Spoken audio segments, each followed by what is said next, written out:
Ako sis, lahat ng sinabi mo, nararamdaman ko na. Mag 47 years old na kasi ako. Nagtanong kasi ako sa doktor ng Primrose. Pambuntis lang daw yan, gamot na yan. So, eto po yung sinasabi ni ma'am na tinanong niya sa doktor, si Evening Primrose Oil. Siguro ma'am, depende po sa doctors natin and depende sa mga lab test na lumabas sa atin kung ire-reseta po ba ito si Evening Primrose Oil. Ako po kasi ma'am, na nagpa-check up po ako sa OB ko, hindi po ako pregnant pero ito po yung nireseta niya sa akin.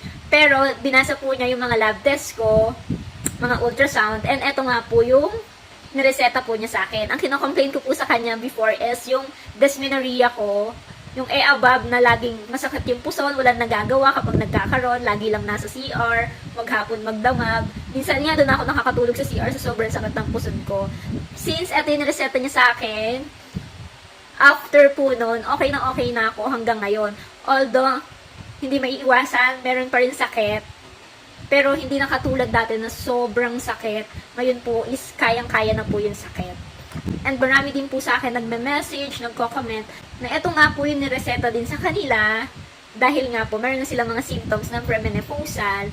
And yung ibang mga doctors din po sa TikTok is eto rin po yung nire-recommend nila para sa mga may nararamdaman na premenopausal symptoms. So, sa case nyo po ma'am, baka po depende po sa lab test nyo and sa doctor nyo. Kasi po siya po yung nakakaalam and siya po yung nakabasa ng lab test nyo po. So, usually po kasi yung mga OBGYN po talaga, may mga nagre-reseta nito ng Evening Primrose Oil dahil pangbabaeng gamot nga po ito or pangbabaeng food supplement nga po ito si Evening Primrose Oil.